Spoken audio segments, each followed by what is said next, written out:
Hi, everyone, and welcome back to the Global Diamond Broker Podcast, episode 65. 65. You know what that means, right? We're on our 65th episode. Yeah, it means that. And in 35 episodes, which is really only one half more, 50% more, we'll be at 100 episodes. What are we going to do on that day? I don't know. Whoever thought we'd make it this far? I know, right? Right? Crazy. Like crazy. And amazing. We're picking up a lot of followers, which is exciting. And we're much more interesting now than we used to be. Yeah, can't disagree with that. Yeah. And what else? We changed the name. Yeah. The Hard Truth Diamond Podcast is no more. I kind of miss that name, but I also think this will be a good way for us to maintain, one brand. Well, it's to promote the podcast. People dig it. It's easier to find when it's the Global Diamond Broker. And the Global Diamond Broker used to be me. Okay, Aw, now it's no touching. I'm in a relationship. So you have boundaries now? Yeah, I have boundaries now. Boundaries? So, yeah, no more touching me. It's a nice change, the hug thing, from the normal physical abuse I receive in front of the audience. But yeah, it's the global diamond broker is not just me. The global diamond broker is me and Judy and everything we do and the prices we provide our clients and the quality we provide our clients and that is such a good segue to the topic of our podcast today, which is we're going to be talking about the 4 C's and how the 4 C's were not developed for you, the consumer. And we're going to talk about it in conjunction with prices, and here's what people have to understand, I think. And let me say this because people understand this. Look, the 4 C's was not set up for you. It was not set up for retailers. In fact, it set retailers up for one of them. That's a good one, eh? Mm-hmm. It set retailers up for what they're going through now, where these people who stood by the fact that G and H and I colored diamonds, what do we call those? Gross, horrible, indecent, a joke. Oh, sorry.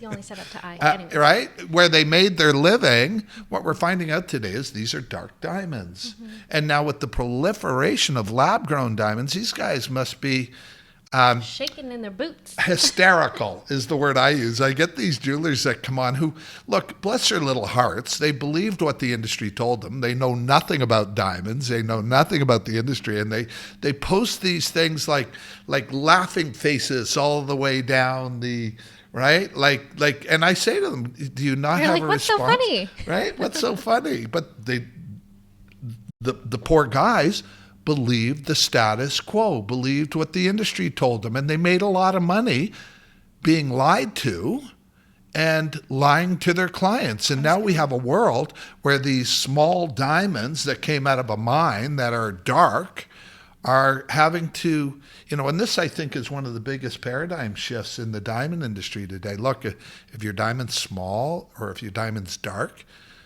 there's a new sheriff in town, and it's white, bright, and kind of big. Bright, beautiful. And very beautiful. And so, and we don't want to come across as one way or the other. One way or the other. We're not pro-mined. We're not pro-lab created. I mean, having said that, if I was buying a diamond today, I'm just going to say this, unless it was an investment quality.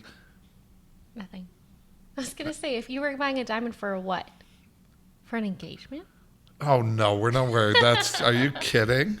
It would come out of a lab. It would come out of a laboratory. If I were getting engaged today.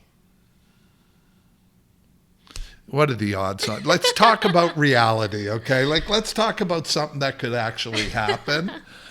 That's funny. But I think both of us, we talked about this off camera. You wonder where all your glasses go when you go just throwing them everywhere. Okay, do you mind? I need to stay focused. We're on a big subject today, and you're no help. You actually are a little bit of help. Actually, you're a lot of help. Actually, on head of my list today is what am I going to do when you go on holidays? Don't go. Please don't go. Don't leave me alone. All of a sudden, if our followers start to drop, I'm going to know who's to blame. I'm kidding. What was I? Oh, really? You're kidding? I don't think you need to point your jokes out anymore. You're quite adorable and charming. And apparently our followers like you more than me anyway. Because most of the message... Duh. Are they afraid of me? Is that what it is? Duh. I think it's the GIA. I think it's the education you it's have. all you.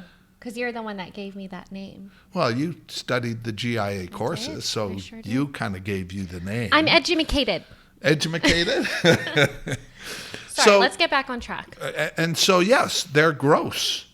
They're gross. They're dark. They're dark And diamonds. they will never sparkle in the real world. Right? Not That's like, where- well, they'll sparkle. They just will dark sparkle. They'll darkle? But it's true. And now Darkle. the landscape has changed. Mm-hmm. This is like, it's a terrible analogy when there used to be buffalo across the prairies, right? That's all you could see. And then the white man came and killed off the buffalo. True story, And so the landscape has changed. And the landscape out there, you're going to be noticed if you're a buffalo. Yeah. And a buffalo came out of a mine. Well, now you're competing with... Did you get that? You're going to be noticed if you're a buffalo. It used to be all buffaloes. Yeah. Now there's hardly any buffaloes. Yeah, now you're going to be competing with bigger, brighter, whiter, more beautiful diamonds at a fraction of the cost. Yeah, with the growth of so lab-grown good diamonds. luck. We talked about last week the collapse of the diamond industry, the mine diamond industry. And I think you really have to Google this stuff and have a look if you really want to know what's going on. But here's how it affects you, and here's what we want to talk about. The 4 Cs weren't developed for you. The increase that they used to sell, they used to shove up jewelers' butts to have them be able to have a story to sell their diamonds. And it's brilliant stuff, De Beers, was that diamonds went up in value every year. So you could look at your engagement ring as a financial investment. The problem is transparency. The problem is we have an educated consumer who knows bullshit when they smell it. And there's no secondary market. The acid test I tell people nowadays is, go look at your diamond. Go into the jeweler. Before you buy it, get all the specs on it and go out to your car and take your phone and try to sell it. Mm-hmm. If it's a good investment, you'd think, at least, you might lose 10%? Try it. As soon as you buy it, it's the worst financial investment you could possibly make. Someone messaged this morning, a jeweler, and you can go on and look at our TikTok and our Instagram messaging for this, said, I'm honest, and this is the number one. We've had numerous people say that. Well, apparently I'm the most honest diamond person on Instagram. On the internet. We don't know, on the internet, I guess. And it's because I don't bullshit. I don't care really. You don't have any anymore. reason to bullshit, I'm though. too old and bitter to care. Exactly. Right? And so I just tell it the way it is after 41 years. And, my experience is really unrivaled in the industry. I get these little jewelers, and the first question I ask is, so what's your background other than being a retailer? Mm-hmm. So buying for, $100 and selling it for 3 or 4 or 5 or whatever they want, because you didn't know the difference. Now you do. What's your background in the industry? And then crickets. It's like there was one guy the other day whose company was pretty big. He's one of my, I call them, there's 3 guys who are retail jewelers who do this laughing thing, and I love it. Keep it going. I love haters. And I call them the 3, what's the word I use to describe them? The 3 hysterical amigos. And they can't argue with me because they don't know what they're talking about. All the facts back me up. Right. And I just think they're adorable. And you know what? If I was a retailer who staked my claim on mined diamonds and I was selling G and H and I and things without certificates and lying to my clients about the facts, I would be hysterical too. Mm-hmm. Mm-hmm. Anyway, so that's what's going on in the industry. Now, think of this paradigm. What are you looking over there for? You're really annoying me today, okay? Yeah, I just want to tell you, she's not really. we goof around a lot. We should be a reality show, really. If they could see what goes on with us behind the camera, you guys would be horrified. You should see behind the camera right now, our whole setup. Yeah. Inexplicable. We've updated our equipment, but we still use the same wooden garbage can off the floor on top of this other thing. Okay? It might be full. It might be full. Listen, you can never go wrong with the truth. Yeah. Right? Like, I guess you can, and I know people have made billions, like the De Beers Diamond Corporation, without being, and I don't want to call them liars. They're business people, and, in business, there's rules to bend, but, the fact that G and H and I and J, I had one the other day say, one of the three hysterical amigos was selling her a L-colored diamond. I don't even have a word for L. Lame. Look out. Right? And she liked it because apparently the yellow, now this is the color of urine after a night out, okay? Like, it's dark. So he sold her an L-colored diamand. And told her yellow. It was like fancy yellow. And I'm like, babe. You're kidding. Babe, that's wrong, right? but I felt so bad for her. Oh my gosh. Right? Because she bought the story. That's horrible. You don't need to buy these stories anymore. Message us. Ask us. I mean, she paid a whole bunch of money for an L-colored diamond. I believe it. From London Jewelers. Ooh. Who you think, right? Like, why not? You want to bring it? Bring it. From London Jewelers, who are one of the hysterical amigos. Get a quote, then get a quote from us. And these guys are retailers. I mean, who pays retail for diamonds anymore? In 2023. After the collapse of the mined diamond industry. It's just gotten crazy. There's no reason to anymore. There's no reason to anymore because you have us, the global diamond broker. Here, do this. Here, You're actually supposed to lean in the other. It's fine. Oh, really? It's supposed to be like this. I did it wrong. Back to back. Oh, like this. Yeah. Okay. Anyway, so, but, we kid around a lot, but we're very serious about what we're talking about. It's like the price thing. It's like, imagine a multi-billion-dollar corporation, kind of twisting things to make multi-billions of dollars. Could you imagine? Right? Can you imagine? Like, it's so unheard of. Yeah. It's kind of like, no, I can't go after them. Next. Okay. One big multi-billion-dollar corporation at a time. You know who I haven't picked on for a while? Ooh, Biffany? Yeah, Tiffany. That's right, Tiffany, because Tiffany calls themselves a luxury product, and this could be a nice segue for us today, to rare rock. So in my 41 years in the diamond business, I noticed that certain diamonds have something more. Usually there's a technical grade that accompanies that, but that doesn't necessarily. But what are you looking at over my shoulder? I'm looking at your face. Oh, are you? Yeah. Oh, it's that big bright light you put. Do you put it there just to bother me? No. Anyway, so Rare Rock is launching, and you're going to be able to go sign up, and these simply are the world's most beautiful diamonds. Can you elaborate on what you were just talking about before you got kind of sidetracked? Some diamonds just have that it factor. That it factor. That's a good way to say it, actually. To say it. What did I tell you about your hand? Okay. And I think what he was talking about is, on paper, two diamonds can be identical, right, in every single way with the 4 C's, but you can have one diamond be a dazzler and one diamond be a dud, based on the exact same 4 C's. We sell the dazzlers. And well, we do better than that. We broker the dazzlers.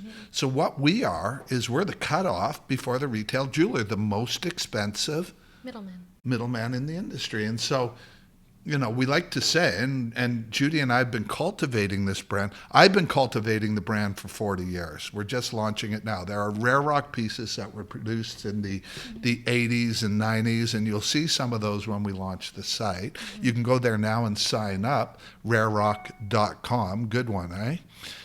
Rare rock. Look, these are the world's most beautiful diamonds. I've been doing it for 41 years. I've seen them. I've been all over the globe chasing rocks at every level directly from the mine to be, an authorized agent for one of the most prestigious diamond mines on the planet, all the way up to and including opening chains across nations and, having a mentor like Eddie Greisbert, former De Beers site dealer, who literally sat me down, took rough diamonds and showed me how to cut them, how to grade them, what to look for, who incidentally believed that diamonds should always stay in the rough. He was spent his career on the plains of Africa collecting diamonds from, it's quite a story. A true diamond aficionado. Well, more than that, he's a bit of a pioneer, really, when it came down to it. And Uncle Eddie passed away, but that's when I was their North American distribution manager, when I'd have 15 or 20 mil in a briefcase and hop on a plane out to the East Coast and drive back across North America selling diamonds to all the wholesalers, retailers, manufacturers. These guys don't know what they're how could they know? They set up a little jewelry shop. They sell their diamonds for double or triple what or more. What they paid for them. You don't know. They don't know. Can you blame them? Not then, but now you can. Now it's time to wake up to really what's going on in the diamond industry. And apparently we, just so it takes two bullets, are the thought leaders in that area. We started talking about this, and now globally people are picking up. We get more calls from companies. And, the other thing that surprises me a lot is how many jewelers want us to supply them. Yeah. We don't want to. We're too busy with our private clients these days, and become one if you're not. So that's this week's podcast. By the way, we never know till the morning what we're going to talk about. I get up every morning while Jewelry is sleeping, and I read the articles and what's going on. I do that every single day. You also wake up at 4 in the morning. So. It's 3:49 this morning. You just had to. Right? One up me. Pardon me? Nothing. I can't hear you with your new headset on. Did you do that on purpose? No. I can hear you through here. Hello? Yeah. That's how you should mic check when I get you to mic check. Mic check. Anyway, that's what's going on, you guys. Look, it's been a lie. The company made billions on it. The lie now is going to struggle. I think about the 20 million they put in place, and maybe up to 200 million now, apparently, because of the bad press that got. Really? Yeah, but that's nothing. Yeah. This is the diamond business. It's a multi-billion-dollar mined industry. They know it's over. Mm-hmm. That's why they're opening their lab. Yeah. They're not stupid. They're very smart. Let's see what they come up with next. We're the global diamond broker. Rare rock is the world's most beautiful diamonds. You don't have to go through rare rock. Rare rock is our luxury for a new generation, I think. The workmanship is all hand done. This is, the next Harry Winston. Wait till I get a letter from Harry Winston. And, won't be from Harry, but Harry's my mentor. You know what I found the other day? What? Harry and my favorite quote was the exact same quote. Now, do you know what my favorite quote is? No, I don't. What's your favorite quote? Never give up. Never. Do you watch any of my stuff? Who are you? I see you go in on my personal Instagram. And then I just... Yeah, you just click me right through, right? You do the obligatory... Never give up, Never, ever give up.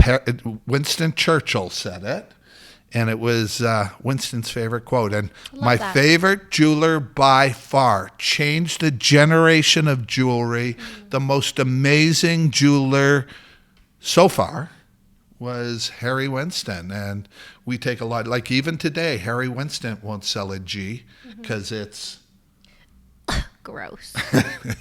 Anyway, I hope you're having fun with the podcast, you guys. Please email us. We love hearing from you. Don't message us anything mean. The retail jewelers of the world have already taken that on as their responsibility. I never back off. And let us know how we can help. If you've got questions, please ask. Yep, we got answers. We are the Global Diamond Broker. These are the world's most beautiful diamonds. They are at prices that defy comparison globally. Is there anything else? No, you took the words out of my mouth. Happy 65th.